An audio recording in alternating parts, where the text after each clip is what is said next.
టీడీపీకి చెందిన తిరువురు ఎమ్మెల్యే కులికపూడి శ్రీనివాసరావు తాను రాజీనామా చేస్తారని ప్రకటించారు.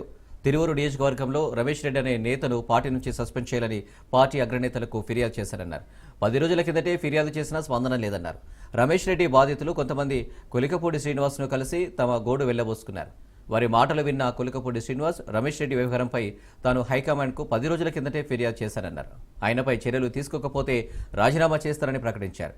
బాధితుల కష్టాలు తీర్చలేకపోతే తనకు ఈ పదవి ఎందుకని ఆయన ప్రశ్నించారు.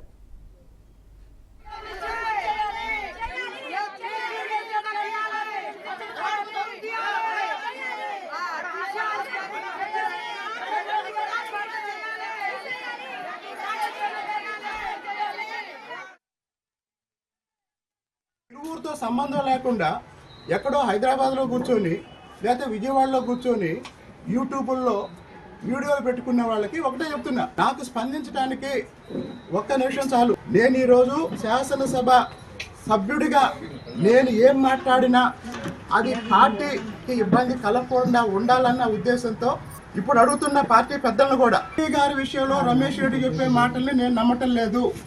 ఇలాంటి విషయాల్లో ఎంపీ గారు సహించడు. తప్పు చేస్తే ఎంపీ గారి దగ్గర కూడా రానివ్వడు. కాబట్టి మీరందరూ తండాల్లో గుర్తుపెట్టుకోండి, రమేష్ రెడ్డి చేసిన దారుణానికి ఎంపీ గారు రమేష్ రెడ్డిని సపోర్ట్ చేయరు. డబ్బుల ద్వారా మేనేజ్ చేస్తున్నాడా, లేదా ట్రాక్టర్లు ఇచ్చి మేనేజ్ చేస్తున్నాడా, లేదా ఎంపీ గారి ఆఫీసులో ఎవరి ద్వారా వీటన్నిటి నుంచి బయటపడటానికి ప్రయత్నం చేస్తున్నాడా అనేది